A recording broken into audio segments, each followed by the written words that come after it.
Austin, Texas. High up in a university tower, a sniper shoots at unsuspecting victims in the plaza below as scores of students flee. Police have apprehended a lone gunman in an attempt on the life of President Ronald Reagan outside the Hilton Hotel in Washington, D.C. 6-hour standoff with police. William Cruz is accused of a violent murder rampage that killed 6 people, including 2 policemen. Jeffrey Dahmer stands convicted of strangling and dismembering 17 young men and boys throughout the greater Milwaukee area. Charged with the raping and killing of a 7-year-old girl in a woman's bathroom at a casino. Life imprisonment for drowning her 5 children in family bath services. For the slayings of his mother. The bludgeoning death of her 2 young sons. Custody for the stabbing death of his daughter. Less than 3 months before the murder.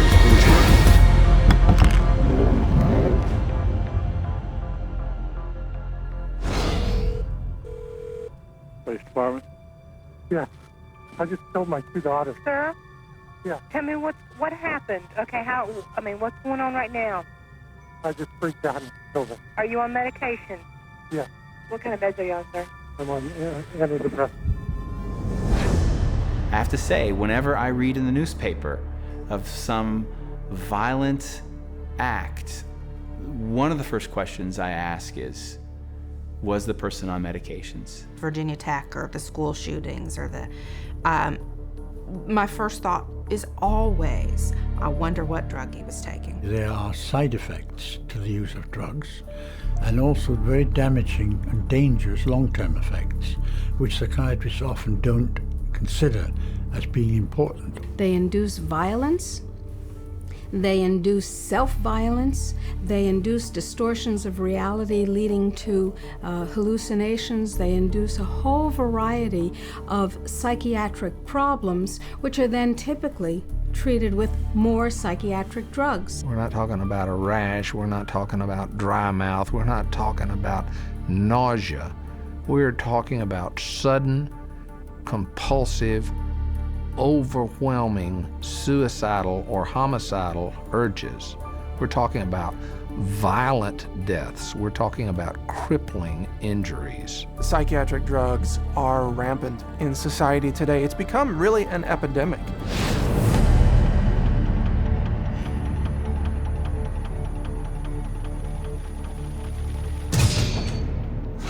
The first drug that they put him on, I did not like it. He had a very bad reaction. He became a completely different person. He was very, as you would say, aggressive. He became obsessive compulsive, paranoid about bad guys, afraid of dying. He started sniffing his hand 20 to 30 times a minute, out of control rages. He couldn't think straight, he couldn't act straight. It made him irritable, it made him violent. At one point he threatened to kill himself and to kill me, and he was only 6 or 7 years old. From the moment that I started taking these drugs and to the moment that I stopped, all that happened in my life was things got worse. Depression got worse, the anger got worse, the outbursts got worse. I had no idea what was happening to me. I would start quivering and shaking. I would drop onto the ground. Literally, I could not control anything. Within 4 hours of taking 25 milligrams of Zoloft, I was standing on a balcony at a church.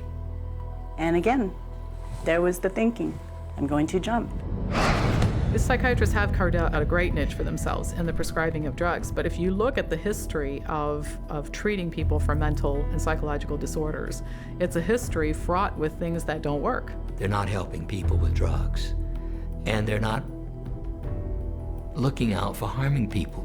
They're ignoring the harm that's coming from all of these drugs. We see suicidal thoughts, we see suicide, we see profound depression, mood swings. This is 911. Who is this?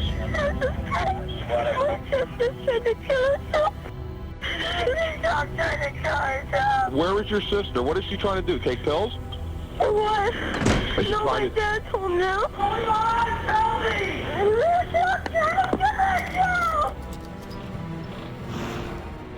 No, you're not going to die. No, you're not going to die today.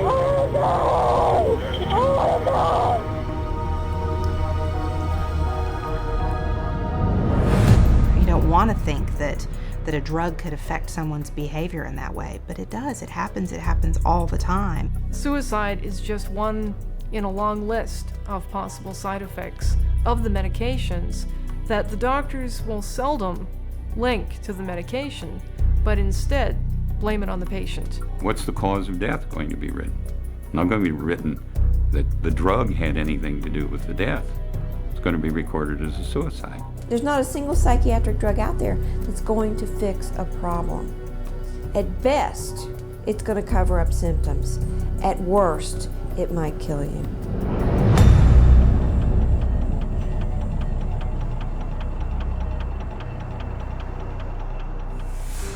She went to get the laundry, his laundry, which hangs from a hook in Matt's closet. And instead of finding the laundry, she found her son. By the time he died, he was really mutilating himself. He carved hate into his thigh. He had gone into his closet that night, tied a rope around his closet rod, put it around his neck, shut the light off, knelt down. I ran back to him and I touched his back and I says, "No, honey, he's cold, he's gone." I'm as certain as I can be that Celexa killed my daughter. I will always blame my son's death on psychiatric drugs.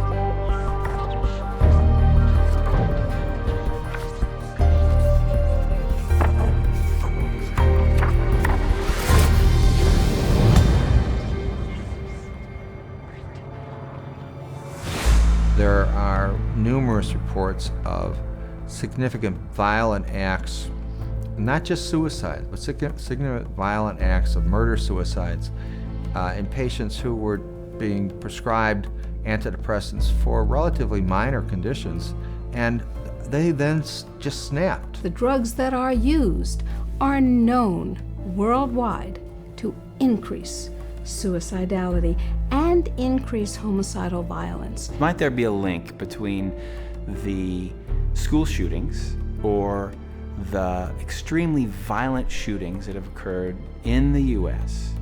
and the prescription of certain psychotropic medications? I think the answer to that is a clear yes. The school shootings that have happened here over the last several years in this country, most of the students who engaged in this violent behavior were on psychotropic medications that had been prescribed to them by psychiatrists. 911, where's your emergency? There's a student shot at Westside High School, Middle School. Been what? Student shot at Westside Middle School. Okay. Do you know who done the shooting? No, we do not. Okay. Like them everywhere. I was lucky I wasn't shot, because I was the only one standing up. My friend Nate got shot in the shoulder.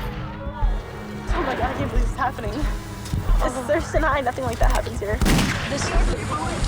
No. You should be safe at school. It should be a safe place.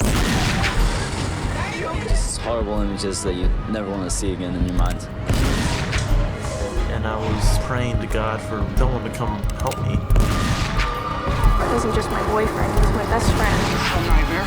I didn't think he had...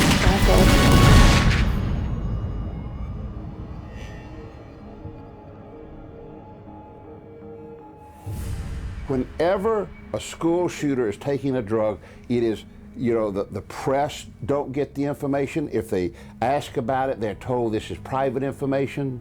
So the public is kept in the dark about the drugging of these kids that leads to this violence.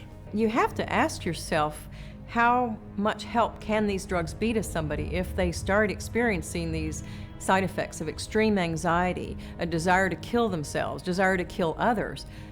What kind of help is that for the person? Did you see these kinds of incidences in the 1960s or pre-1960? Was anybody shooting up their classrooms? There were guns. We didn't have as many gun control laws then as we do now. No, we didn't. So what's different? The psychotropic drugs, that's what's different.